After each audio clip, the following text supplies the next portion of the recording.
সুপ্রিয় শিক্ষার্থী, ফিলোসফি ডিপার্টমেন্টের পক্ষ থেকে তোমাদের সকলকে স্বাগত জানাচ্ছি। আশা করছি সকলে ভালোই আছো এবং নিরাপদেই আছো।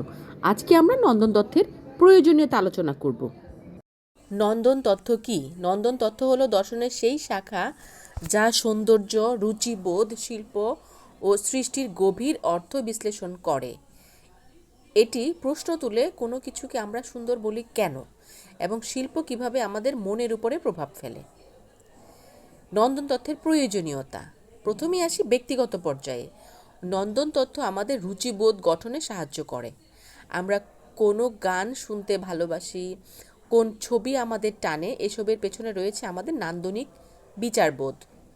সমাজ ও সংস্কৃতিতে এক একটি সমাজে সৌন্দর্যের সংজ্ঞা আলাদা হতে পারে।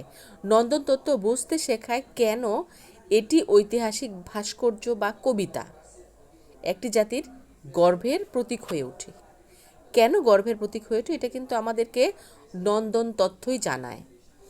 এরপরে আসি শিক্ষাক্ষেত্রের প্রয়োজনীয়তাটা কি। সাহিত্য, চিত্রকলা, সঙ্গীত এইসব বিষয়ে পড়তে গেলে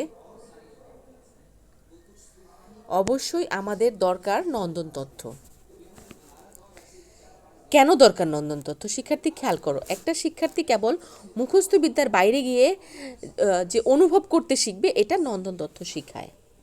মুখস্থ বিদ্যাটাই মেইন প্রায়োরিটি নয়। এবার আসো চিন্তা ও সমালোচনায়। একটি ভালো সিনেমা বা কবিতা নিয়ে আলোচনার সময় আমরা অনেক সময় বলি এই দৃশ্যটা খুব সুন্দর বা এই গল্পটা হৃদয় ছুঁয়ে গেল। এই অনুভূতিগুলো বিশ্লেষণ করতে সাহায্য করে নন্দন তত্ত্ব। এবার আসি আমরা আধুনিক যুগে এর গুরুত্বটা কি। আধুনিক যুগে নন্দন তত্ত্বের গুরুত্বটা হচ্ছে ডিজাইন, ফিল্ম, ব্র্যান্ডিং, এমনকি অ্যাপ বানানোর ক্ষেত্রেও নন্দন তত্ত্বের গুরুত্ব রয়েছে। অর্থাৎ এটি এখন শুধু দর্শনের একটি থিওরি নয়, বরং আধুনিক জীবনে ব্যবহারিক দিকেও এর প্রভাব রয়েছে।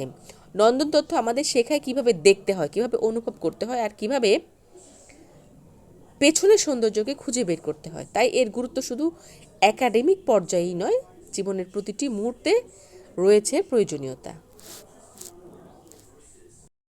শিক্ষার্থী, আশা করি তোমরা এর প্রয়োজনীয়তাটা বুঝতে পেরেছো। আজ এ পর্যন্তই। পরবর্তীতে আবার তোমাদের কোনো কমেন্টের রিপ্লাই নিয়ে চলে আসবো। সে পর্যন্ত ভালো থেকো।